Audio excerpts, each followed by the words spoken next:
Ce qui suit n'est pas l'histoire d'une reine, c'est l'histoire d'un cœur qui a vaincu l'orgueil d'un empire. Au sud de l'Arabie, un royaume faisait briller le désert, Saba, un empire d'or, d'encens, de routes commerciales qui reliaient 3 continents. Et au sommet de cet empire se tenait une femme dont le nom traversait les dunes comme une légende, la reine Belqis, souveraine d'une intelligence rare, d'une élégance naturelle et d'un sens politique qui surpassait les plus grands rois. Sous son règne, la prospérité coulait comme la lumière, et chaque décision était une démonstration de sagesse.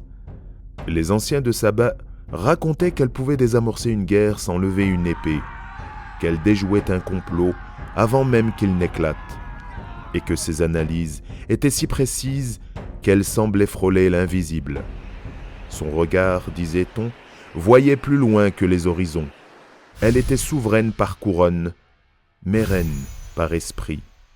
Pourtant, malgré sa richesse, malgré ses conquêtes diplomatiques, malgré l'admiration de son peuple, Belqis gardait une part de silence en elle, une attente, comme si son cœur cherchait une vérité que même son royaume ne pouvait lui offrir. C'est alors qu'un matin, le destin frappa à sa porte. Une ombre traversa la lumière de ses jardins, pas celle d'un homme, mais d'un messager céleste, portant une lettre scellée, une lettre signée du prophète et roi Sulayman.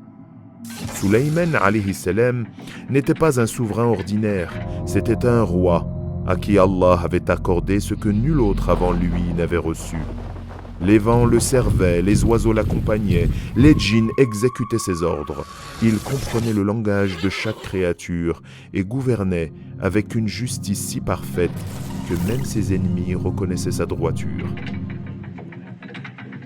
Pourtant, malgré la puissance qui l'entourait, il restait humble, soumis, guidé par la lumière de Dieu, un roi dont les miracles n'étaient qu'un reflet de son obéissance.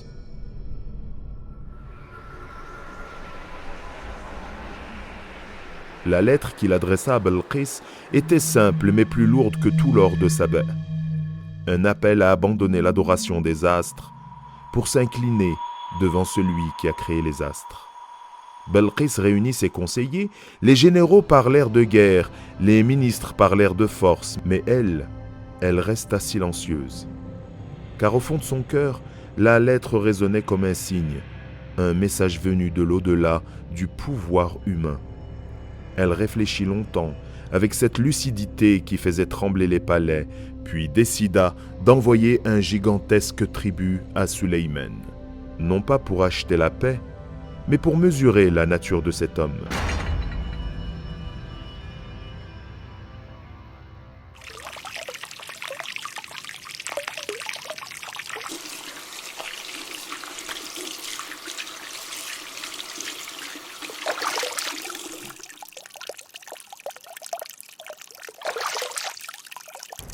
Le tribut arriva, des joyaux, de l'or, des trésors capables d'éblouir un empire, mais Sulayman alayhi salam ne les regarda même pas.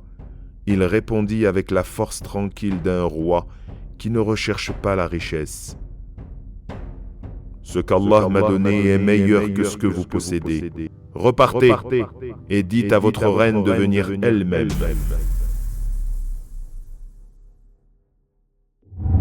Ce message traversa le désert et atteignit Belqis. Elle sentit son cœur vibrer et, dans un geste d'humilité que peu de souverains auraient eu le courage de faire, elle abandonna son trône et prit la route vers Sulayman alayhi salam. Les caravanes parcouraient les dunes sous un soleil brûlant. Les nuits étaient longues, les jours pesants, mais la reine avançait car quelque chose attirait son esprit, une lumière qu'elle n'avait jamais connue. Pendant qu'elle approchait, Sulayman alayhi salam ordonna un acte qui dépasserait l'entendement. Son trône, symbole absolu de sa puissance, fut transporté par la permission d'Allah, du palais de Saba jusqu'à celui de Sulayman alayhi salam, en un seul instant, sans bruit, sans soldats, sans effort humain. Quand Belqis entra dans le palais de Sulayman alayhi salam, elle vit son trône, son propre trône, devant elle, posé là comme si le désert n'avait jamais existé. Elle resta immobile. Le monde sembla s'arrêter. Elle comprit que ce qu'elle voyait n'était pas un tour de magie, mais une manifestation de la puissance du Créateur. Puis elle marcha sur un sol si pur, si transparent, qu'elle crut voir de l'eau sous ses pieds. Dans la surprise, elle releva légèrement sa robe.